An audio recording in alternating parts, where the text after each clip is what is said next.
کیونکہ جب آپ اللہ کے لیے کوئی کام کرتے ہو نا، آپ اللہ کے لیے، تو اللہ تعالیٰ آپ کی مدد کرتا ہے. میں نے اللہ سے کہا یا اللہ میں روزہ رکھ رہی ہوں، تو میری مدد کرنا. میں نے اللہ سے کہہ کے میں نے روزہ رکھا، اللہ تعالیٰ نے دیکھو میں نے مشقت برداشت کی، مجھے کھانسی ہوئی، میں مشقت برداشت کرتی رہی.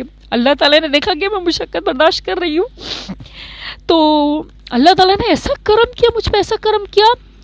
تقریباً 8 یا 9 بجے سے یہ ٹائم ہو گیا، ابھی تک میرے کو الحمدللہ ایک کھانسی نہیں ہوئی. میں اتنا بات کر رہی ہوں گھر والوں سے، کھیل بھی رہی ہوں، بات بھی کر رہی ہوں، کام کاج بھی کر رہی ہوں، ہر چیز کر رہی ہوں، لیکن الحمدللہ ثم الحمدللہ مجھے ایک کھانسی نہیں ہوئی. آپ دیکھیں میں بیان کر رہی ہوں، مجھے ایک کھانسی نہیں ہوئی، ورنہ جو پچھلے بیان دیکھیں کوئی ایک کھانسی تو مجھے آتی ہے. الحمدللہ ثم الحمدللہ. جب آپ اللہ کے لیے عبادت کرو گے نا، اللہ کے لیے روزہ رکھو گے، اللہ کے لیے نماز پڑھو کہ میں اللہ کے لیے کر رہی ہوں نا، یہ اللہ کا حکم ہے کہ جب بھی تم میں سے کوئی رمضان کے روزے پائے